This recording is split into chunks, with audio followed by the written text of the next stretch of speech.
This is the EOS session, and we have Megan. That's it. Nailed it. Megan Hickman. She is going to be presenting to us about how she has implemented this platform and how she runs her day-to-day operations. She has a background in public affairs. She's press secretary for up on the Capitol Hill, and so she's been around and has a lot of experience that she's going to impart with us. I'll just turn it over to you. Sweet. Thank you, guys. Happy Friday. Happy day 2 of Growth Summit. How are you? Thanks for joining us. Thank you for stepping in at the last minute. I am so glad to be with you all today. On this day 2 of the Growth Summit, we'll make sure you guys get some workbooks as y'all are trickling in. Yeah. Find a seat. We've got some open spaces on the outside over here. All right, so this is day 2 of Growth Summit. You have been enjoying some pretty incredible content. So I have about 30 seconds to convince you why the next 90 minutes is going to be a valuable use of your time. All right, so in this first 30 seconds, I want to make 2 promises to you. 2 promises to you that I will hope will reassure you that this 90 minutes is going to be a good use of your time. Promise number 1 is that I promise that you will walk away from the next 90 minutes with a tool, with a concept, or with a discipline that you can instantly begin to implement in your business. I will make that promise to you right now. And promise number 2, and perhaps the most important promise I will make of the day, there will be high fives. All right, there will be high fives. It is High Five Friday, so just prepare yourself for that. If either of those 2 things makes you uncomfortable, now would be the time to slip out the door and go catch Chris Hively, because I'm sure his presentation is going to be awesome as well. So I have a pretty simple 3-part agenda for us today. The first portion of our 90 minutes is going to be me doing more teaching and painting a picture for you of what the heck EOS is and why it should resonate with you as a leader in an organization. Hi, welcome. Come on in. And then the second half is going to be like hands-on work relative to your organization. So it's going to be talking, teaching in the front half, work and effort on the back half. All right?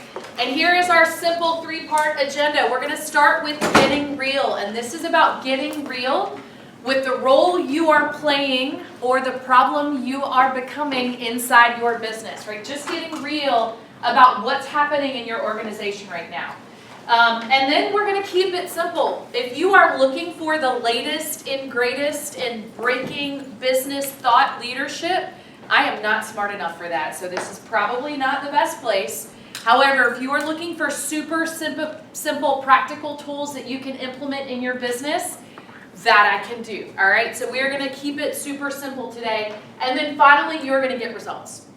I want you to leave here today with tools that you can instantly go back to your organization, whether you are a privately held business, a nonprofit, whether you are working in a public institution of higher education. I want you to leave here today with tools you can instantly use inside your organization. All right, does that sound like a plan? Yes. Okay, cool. So let's talk a little bit about getting real. So looking at those of you in this room, let me take a quick poll. How many of you knew from a very early age that you wanted to be an entrepreneur? Okay, all right, okay. How many of you, like me, stumbled into it on accident? All right. How many of you aren't the entrepreneur, but you're the one in the business who gets all the shit done? All right, okay, good. That's helpful. That's helpful. So we've got a good mix. And how many of you aren't an entrepreneur, but you are a leader in a different type of organization, a nonprofit, a public institution? Okay, I promise this will be relevant to you guys as well. We're going to talk about that. All right, let's talk about size of the organizations you represent. How many of you are representing organizations between 0 and 20 employees in size? Ooh, okay, perfect, excellent. All right, how many of you are between 50 or 20 to 50? Okay, 50 plus? Okay, all right, so we've got a good smattering there. And last question, as we are getting real with each other, how many of you are familiar with EOS. You've either implemented it in your business, or I've sent you a copy of Traction, or you've read it on your own. Okay, got some hands in here. How many of you are like, I'm totally in the wrong session. I didn't even know I was here to learn about EOS today. You don't have to raise your hand. How many of you have heard of it? You're vaguely familiar. It sounds like this thing that you're curious about. Okay, good. So that gives me a sense for some very familiar folks relative to EOS here in the room, and some of you who may be learning this for the first time. Again, this content will be relevant for you. So y'all, I need you for the next 90 minutes to think differently about your organization. All right, we're getting real. I need you to think differently about your organization. And specifically what I need you to do, and if you need to close your eyes for this for just a minute, you can do that. I need you to detach yourself from working inside your business. All right, like I want you to close your eyes, and I want you just to like levitate up above your organization. And if you legitimately start to levitate, that will be the first high five of the day. All right, so for the next 90 minutes, I need you to get out from in and instead hover and look down on. And get real serious around what's happening inside your organization. The good, the bad, and everything in between. Because for us to make progress today, I need you to get real about what's happening in your organization. And I need you to get out from living in the tall grass and the weeds and hover above your organization so you can objectively look down on it and start to see things that are absolutely impossible for you to see when you are living in the weeds on the day-to-day. All right, so let's get real with each other. Come out from in, and instead I want you to hover and look down on for the next 90 minutes. Can we do that? Yes? All right, perfect. Let's get a little bit more real. Let's talk about some of the frustrations you may be feeling or experiencing inside your organization. And I won't make you raise your hands, but I want to talk about some of the common frustrations that entrepreneurs have, or that leaders of organizations have, or that teammates in efficient organizations have. One, control. Right? This nebulous concept of control, the idea that is the organization controlling you, or are you controlling it? And the loss of that can be wildly frustrating and really difficult to wrap your arms around. So is this a frustrating you're feeling? What about profit? Right? What about profit and cash flow? Has it stagnated? Is it starting to turn the other direction? Is that a frustration that you're living through right now? What about people? Organizations have frustrations because they're full of people, and people are complicated. If you're experiencing people frustrations, please know you are in very good company. What about hitting the ceiling? Where you know you have a good thing to offer the marketplace. You know you're doing a lot of the things right, and you are stuck, and it feels hard. Everything that you do feels complicated, and you're not exactly sure how to change it or how to get unstuck. Right? Nothing's working. I will tell you, in my story and in my experience with EOS, all of these things were true for me and my business partner and our business. We had been running a business called Sagacious Partners. We sort of specialized in non-profit project management. We had a couple of really large clients. We had a great team of people for the most part, but it was running us. We were not running it. Our profits had stalled. We had a handful of people issues that were really complicated, and everything we saw in our business felt hard and tricky and sticky, and we were stuck, y'all. This was 2014, and that was when a colleague of my business partner handed him a copy of this book, Traction. And he read it, and he was like, holy crap, you have to read this. This is exactly what we have been trying to create on our own, except way better than anything we would have come up with. And so I read a copy of it. My mind was blown, and we decided right then and there in 2014 that we were going to start to self-implement this entrepreneurial operating system into our business, and that we were going to use it to help us get everything we wanted, we hoped. And in 2014, we started self-implementing, and y'all, it completely changed our life. We were able to get back in control of our business. We had tools and concepts at our disposal for the first time to help us get where we wanted to go. And y'all, we eventually got to a place where we loved this system so much that we sunset our legacy business so that we could focus on using this system to help other entrepreneurs and leaders around the state implement it and integrate it into their own organizations. And we have been doing that ever since. So I stand here today having sat where you are, living with and experiencing many of the frustrations we see here on the board, and I'm here to tell you there is a better way, and it does get easier, and this system can help you do it. All right? So that's a little bit about getting real. Let's keep it simple. So I told you today is not about the latest and greatest in business philosophy, right? That is not what we're here to do. This is about keeping it stupid simple because that's what I do best.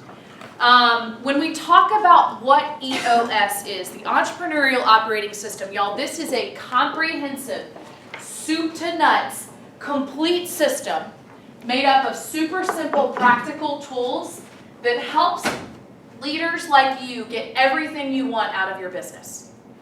It is a simple system made up of tools to help manage human energy. Here's what we know to be true. None of us can create more hours in a day. I wish we could, but we can't. We are all limited by a finite amount of hours in the day, right? And we have people in our organization that have to make the most of those hours in a day. Human energy, y'all, that's the variable we can play around with. How do we maximize it? How do we create efficiency with it? How do we get more out of them? EOS is a system to help you manage that human energy, right? That it's a system to help you manage that human energy so you can maximize that finite amount of time we have every single day, that precious resource. And essentially what EOS does is it is a simple system made up of practical tools that helps leaders like you get really great at three things. Three things that we call vision, traction, and healthy. All right, vision, traction, healthy. When I say vision, what I mean is EOS helps leaders get crystal clear on where you're going as an organization and how you're going to get there. All right, crystal clear on vision. Traction, second piece. When I say traction, what I mean is EOS is going to help you figure out how to execute with discipline and accountability so you can actually bring that big, beautiful vision to life. All right, and piece number three, the third leg of our stool is health.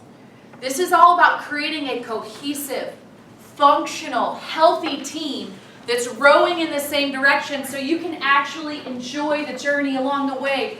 Man, how novel is that, right? This thing that we do every day called work, to actually enjoy it, what a thrill that would be, right? But that's what EOS is all about, vision, traction, and healthy. And so what today we're going to do is dig into each of those three components, and I'm going to introduce you to the tools, the concepts, and the disciplines we use to help leaders get to vision, traction, and healthy. And then for the latter half of this workshop, we're actually going to dig into one of those tools and start crafting it for your organization. All right? We still good? Perfect. All right. So let's talk a little bit about, continuing to keep it simple, let's talk a little bit about EOS. This system that we're going to dig into is predicated upon a couple of really important discoveries. First and foremost, the discovery that if I were to go peek under the hood of any organization, I don't care the industry, I don't care the size, I don't care the profitability, if I went and got to peek under the hood of any organization, I would see 136 different issues swirling around, right? That's discovery number one. Discovery number two is that those issues are symptoms.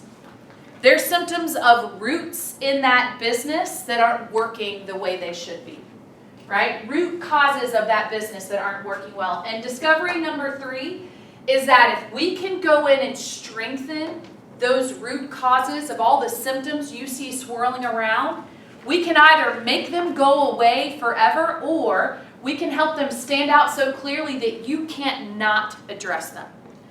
And so this system that I'm going to paint a picture for you of is all about strengthening the roots of your business.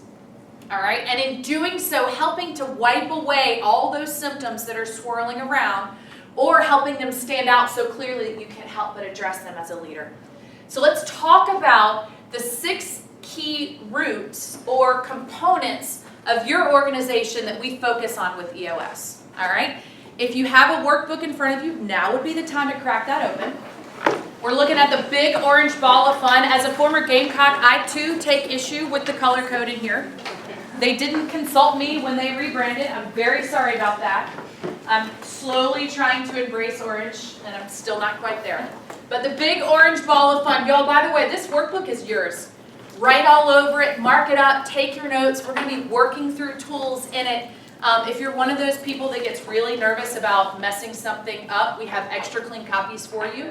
And we have a pad. So if any of that makes you anxious, let us help you through that. All right? Okay, so back to the 6 key. Greg's going to be like my laugh track for the rest of the session. All right, so let's talk through the 6 key components of your business, y'all. Every tool, every discipline, every concept we teach in EOS is focused on strengthening one of these 6 key components of your organization. The first is vision. You have to have a clear vision of where you're going and how you're going to get there, right? Rallying the troops around that vision. That is key component number 1. Crystal clear vision of where you're going and how you're going to get there. Component number 2, people. You need people to help achieve that big, beautiful vision. So we focus on helping you craft the details of what it looks like to have a right person in a right seat in your organization. All right? Key component number 3, this is all about data. And everybody loves data. This is the sexiest part of the whole system.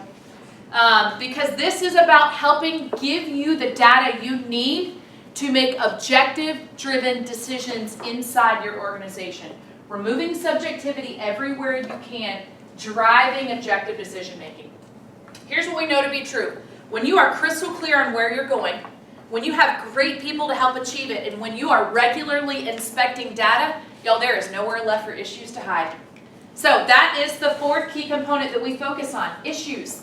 This is about helping you create an environment where you can call them by name, tee them up, process them, and knock them back down again. All right, helping you get great at processing issues.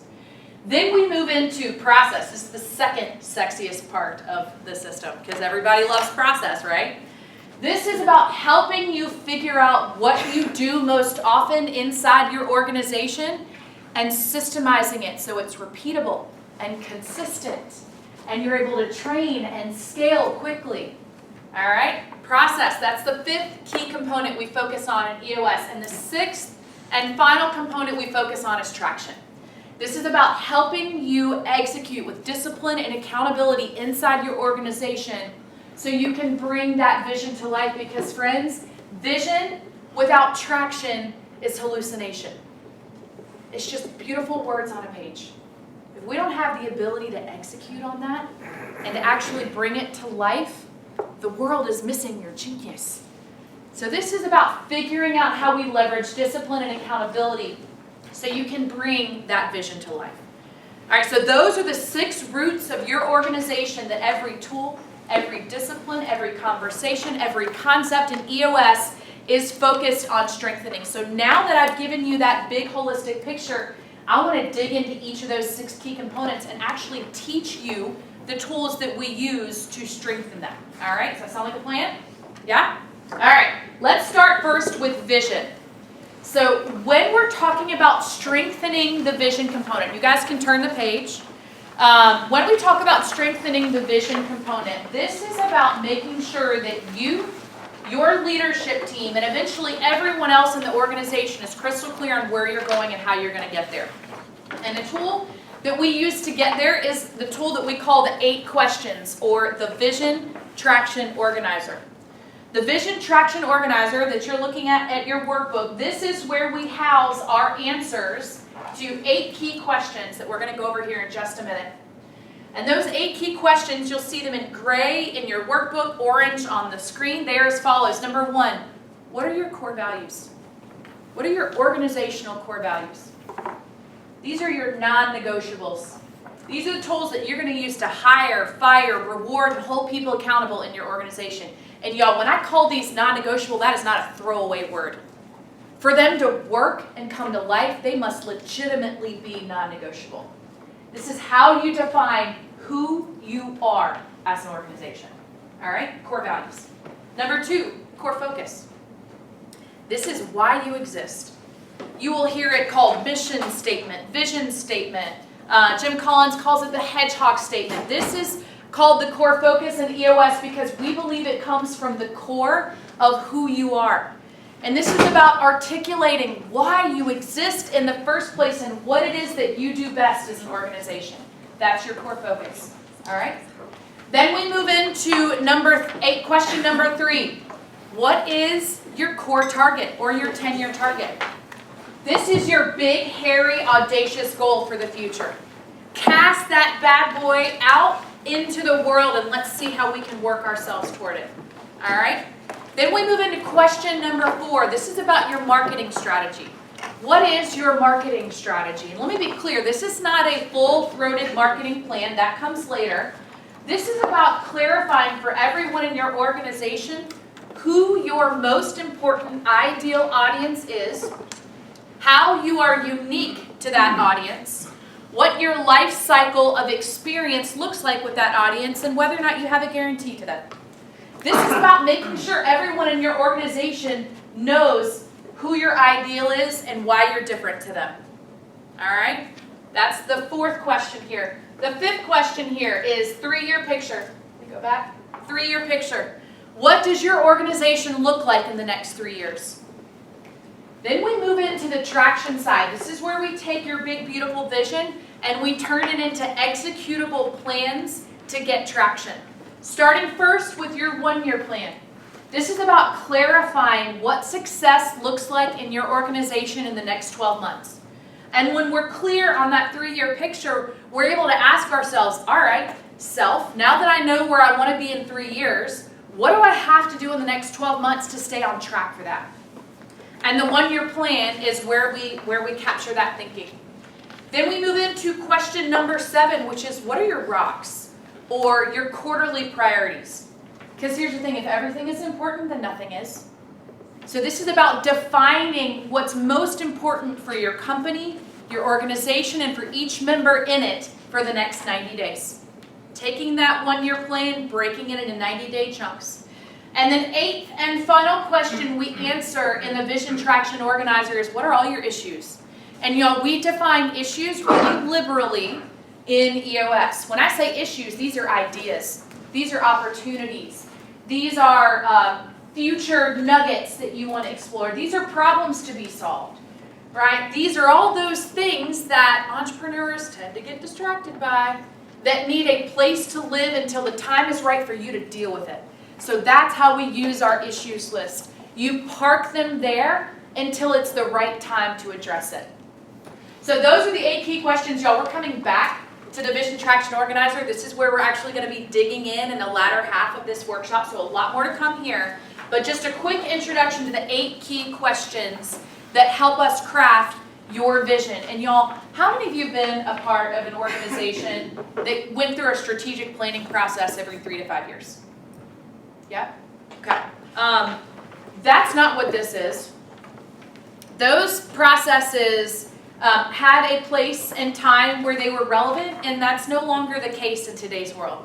Y'all, we live in a dynamic, ever-changing world. The days of being able to craft a 3-year plan and spiral bind it and make it look really fancy and then plop it back up on the shelf until you need to check that box again, they're gone. Hi, COVID. Nice to meet you, right?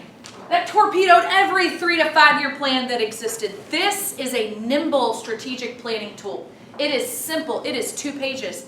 This is not 50-page spiral bound that gets nice and dusty. This is living, breathing, iterative tool that you're going to be looking at a minimum of every 90 days, even better every week. This is living and growing and dynamic, changing because you live and work in a growing and dynamic organization. That is one of the reasons I love this tool, is that it evolves with you. It is really powerful as a result.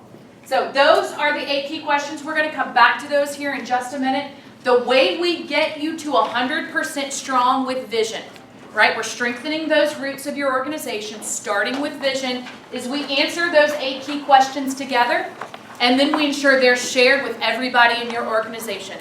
One level at a time, getting buy-in and engagement around the answers to your 8 key questions. That's how we get you strong in the vision component.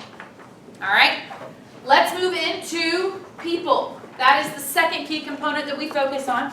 People component. When we talk about people, this is about making sure that we strengthen your people by having right people in the organization and by making sure they are sitting in right seats. So I want to introduce you to a tool called the People Analyzer. All right, you will see that on page 6. Thank you, page 6. All right, the People Analyzer, y'all, this thing is so stupid simple, but so ridiculously powerful. This is a tool you can use to create a collision between the people in your organization and the values that you consider to be non-negotiable.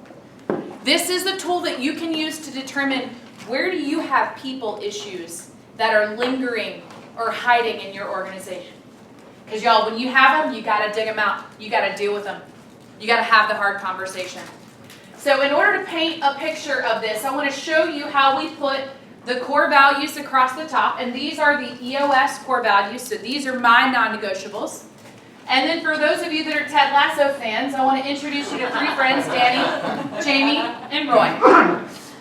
By the way, for the purpose of this exercise, this is early stage Ted Lasso, not after the character arches when they all became like really lovely people. So these are early stage assessments of especially Jamie and Roy, just as a point of information. All right, so when we talk about using the People Analyzer tool with my 3 friends, Danny, Jamie, and Roy, when we talk about humbly confident, when I look at Danny, that's a heck yeah, right? He's a plus. On a scale of plus, plus, minus, minus, Danny is absolutely humbly confident, right? And when we look at Jamie, not a chance, right? There's not a humble bone in that man's body, at least not in the early seasons. And then we look at Roy. I gave him a plus minus here. Gave him a plus minus. He had his moments, right? And so if we take that all the way across, what we're able to see is an assessment of your people against your values. And we set a bar, and that bar tells us what's the minimum acceptable score that you'll allow in your organization for someone to still be a right person.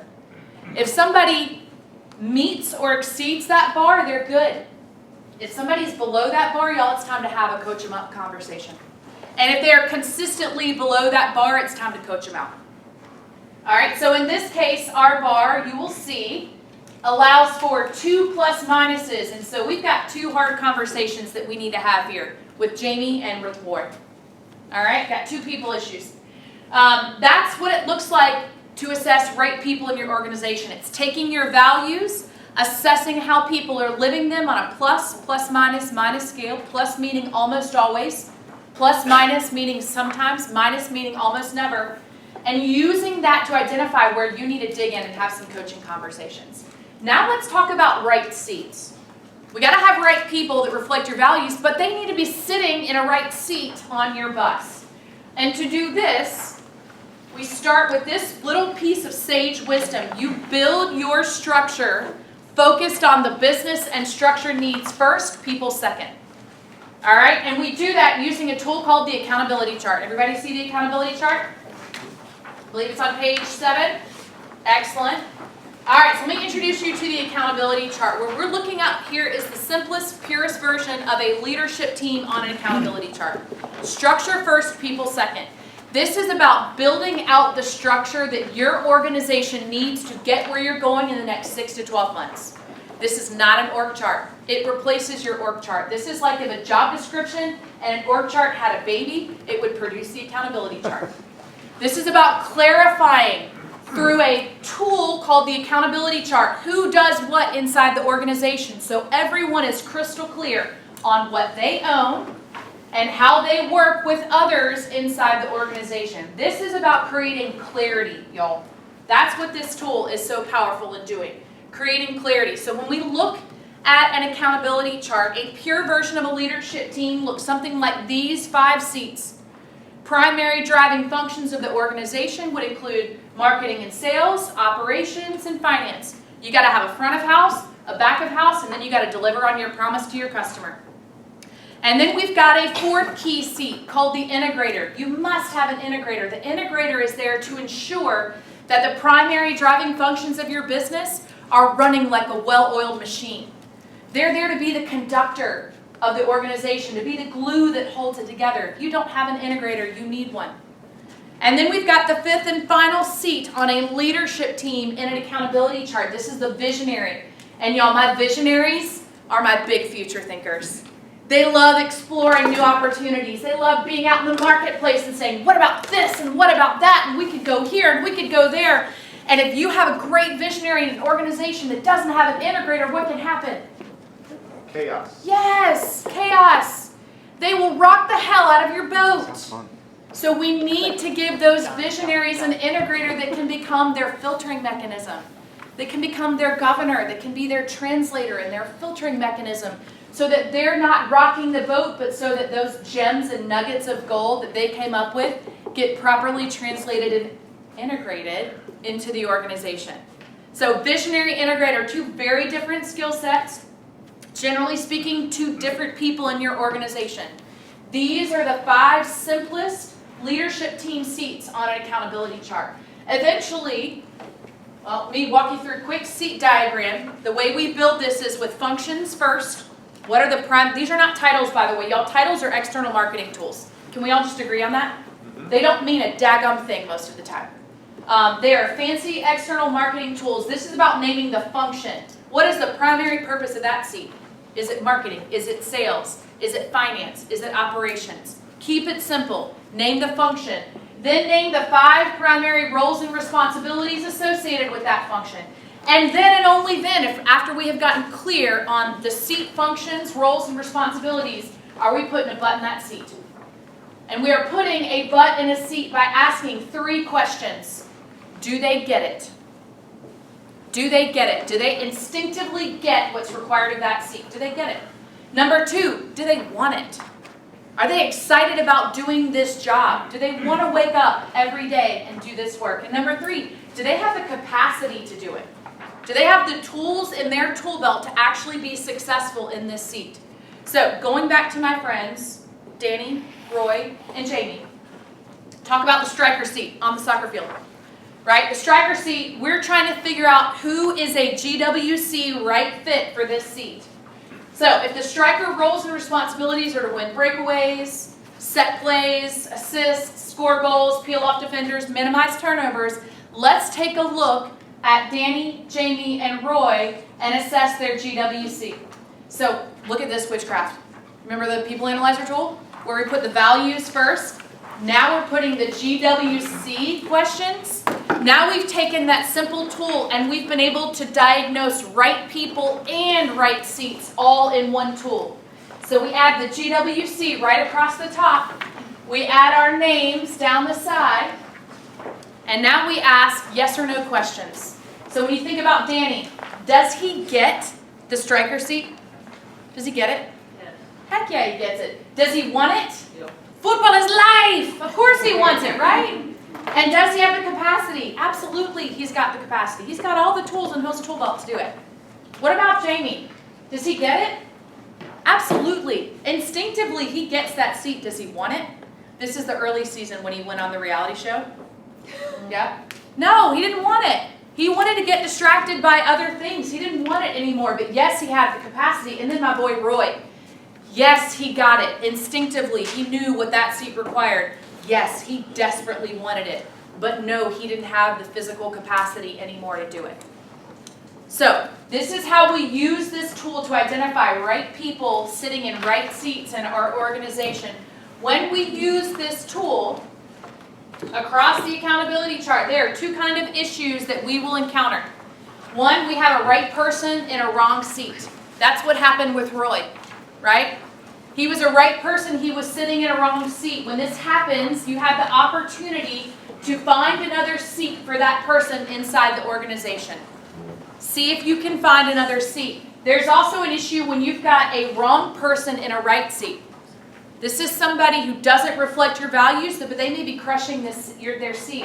When this happens, y'all, you need to take a real hard look at whether or not you keep them. Because when you've got a wrong person sitting inside your organization, they're going to eat away at your culture from the inside out.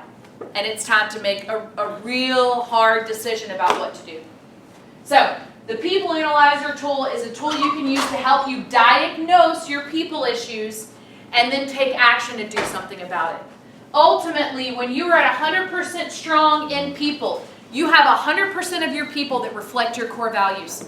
They reflect who you are and why you exist, right? And you've got 100% of your people who are right people sitting in seats that they get, that they want, and that they have the capacity to be successful in. That's what it looks like when you're 100% strong. All right, let's talk about data. Data. This is all about leveraging information to drive objective decision making inside your organization. All right, the data component. We leverage two tools here to help you get strong in the data component. The first is the scorecard. Let me introduce you to this real quickly. This is your dashboard. This is the tool that allows you to answer the question, was last week a great week in the organization? If I sent you off to a remote island as a leader of your business or your organization, and there was this beautiful thing called no Wi-Fi. There was no Wi-Fi, there was no telephone. The only thing you could get access to is a pigeon delivery of a one-sheet paper on your business every single week. And your favorite waiter or waitress once a week would deliver this sheet of paper to you. What are the key metrics you would need to see to know if everything in your organization was humming along well without you? What are those 5 to 15 data points, y'all? Again, this is about stretching that muscle of prioritization. This is not about looking at everything. This is about 5 to 15 numbers that answer the question, was last week a great week in your organization? You'll see some examples in your workbook. You'll see some examples up here on the screen. But a couple key elements of this company scorecard. First of all, it is 5 to 15 measurables. If you have to turn a page or scroll, it's too long. Okay? If you have to turn a page or scroll, it's too long. So you've got 5 to 15 measurables. Each measurable gets a goal that is your target for the week. Each measurable gets an owner in your organization. This is how we create data-driven accountability.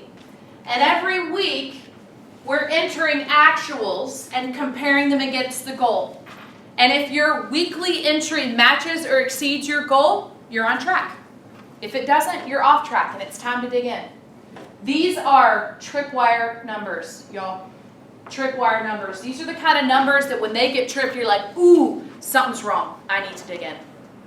And the goals should not be aspirational. These are the bare minimum that is acceptable for your business to continue operating. Not aspirational, the bare minimum that is acceptable, such that when you see it get tripped, you're like, ooh, something's wrong. I need to dig in. That's when this tool becomes powerful. Yes, please.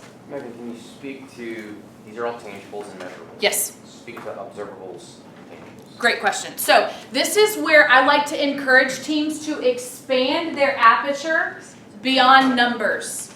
This is about thinking about measurables as data points and not just numbers. So some of the things that I see people doing are creating measurables around employee satisfaction. So they'll have an HR manager that'll do a feedback Friday, for example. Well, they'll send out a one-question survey. They'll get smiley faces and frowny faces back. And if a certain percentage of those come back as smiley faces, then that is on track. So there's lots of ways to think about this beyond just a data point. Maybe it's a yes or no question. Maybe it's a, did I prepare for Monday, Friday by the close of business? Yes or no? Maybe it's a Likert scale, right? Maybe it's a 1 to 5. Did I work with clients last week that I loved? And if I'm a 4 or better, I'm on track. If I'm not, I need to make some changes. There's lots of ways to define these measurables beyond letting them just be numbers, which is why I encourage people to use the phrase data points instead of numbers. So expand your aperture. Let this be a tool that allows you and your people to answer the question, did we have a great week last week? Did I have a great week last week? Get creative with it. All right, so that's an example of a scorecard. Y'all, this is one of the most iterated upon tools in the entire EOS toolbox. It takes people anywhere from 6 weeks to 3 years to get this right. So please have permission to tinker with it. If you're working on this tool and you're like, this number isn't relevant, or it told us something that was valuable at one point but not anymore, get rid of it, add something new. Or reduce the complexity and simplify it. Look at fewer numbers. Iterate. have permission to continue tinkering with this tool until you get it right, because when you do, it is wildly powerful. It will predict the results in your business and your organization before they ever actually happen. What I want this scorecard tool to eventually do for you is when you get to the end of a quarter or the end of a year, I want this tool to have told you what was going to happen before it did. If you get to the end of a quarter cycle and you're reflecting on your numbers and the scorecard didn't tell you what was going to happen, you need to dig in and work on it. Because that's when this gets powerful. The trends and the predictive ability that comes out of this is what allows you to make adaptive change real time to stay on track for the results that you're after. That's the scorecard. All right, so when we're looking at 100% strong in your data component, this is about ensuring you are leveraging a scorecard, that it is populated with 5 to 15 key measurables. You're looking at it every week and it's answering the question, did we have a great week last week? And when you don't have a great week, it's inspiring data-driven action to help get things back on track. And by the end of the quarter, the scorecard is predicting for you, are you going to hit the results that you're after or not? That's what it looks like when you're 100% strong.